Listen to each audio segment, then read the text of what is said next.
Let me bring in Amanda Stoker, host of Sunday with Stoker, 7 o'clock Sundays here on Sky News.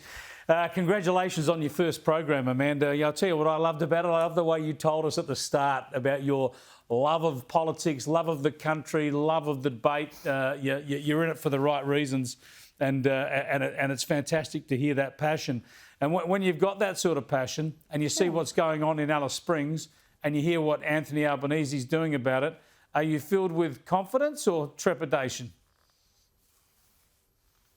I'm actually angry.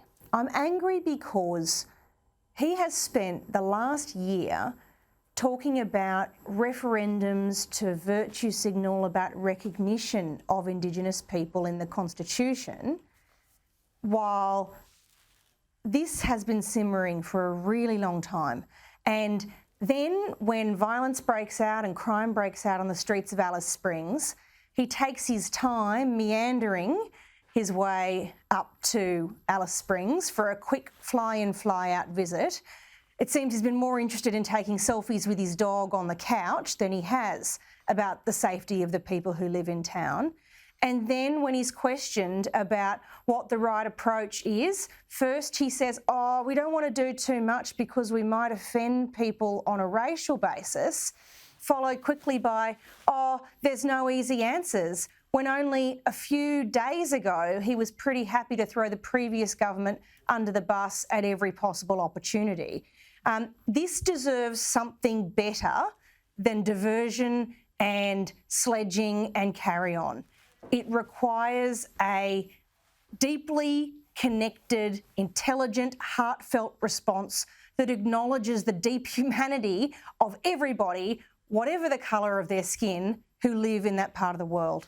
Everybody knows these issues are long-standing. Everybody knows an enormous amount of work in various areas is going to have to go on for a long time to help fix them in Alice Springs and many other regional centres.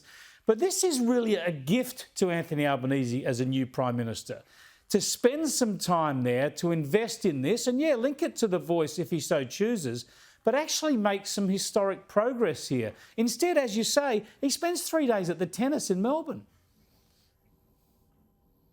And instead of being present and walking hand in hand with everybody in that community to get to the bottom of these long-standing problems, he has instead palmed it off to Dorelle Anderson, his coordinator for the area, who's whipped up a report without talking to the Police Association, without talking to the Chamber of Commerce, without talking to the mayor, the person who knows that town on the ground better than just about anybody, and without talking to the local Aboriginal Congress.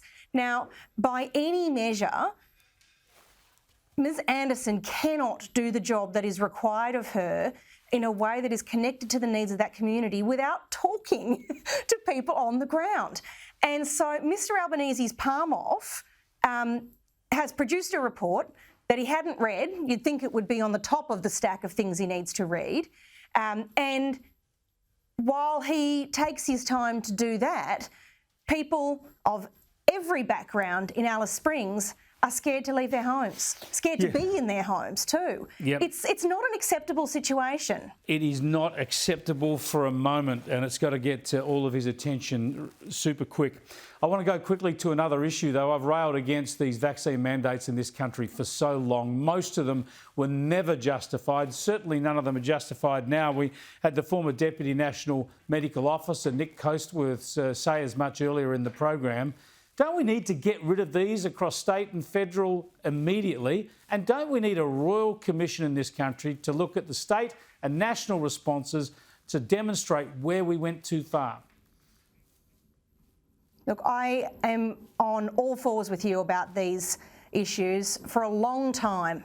I've been on the record saying we need a royal commission, not necessarily as a scalp collection exercise, but to learn the lessons of this period.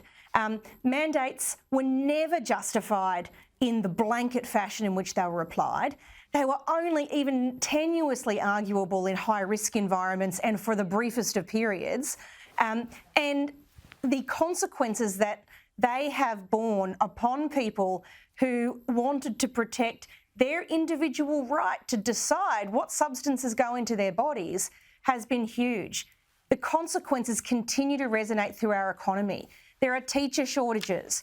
They are the product of good teachers being squeezed out because they were uncomfortable, for whatever reason, with having this new and relatively ill-understood vaccine being delivered to them. That was entirely their right. Absolutely. To take away a person's livelihood for such a low-risk environment as a school was never okay. And the examples go on and on. Yep, But and those, but teachers is one of the best ones. Of that overreach, yeah, we have to. we don't learn the lessons of that overreach, we're condemned to repeat it. We sure are. And a lot of those teachers don't even want to go back now the mandates have been dropped, understandably, because of the way they were treated.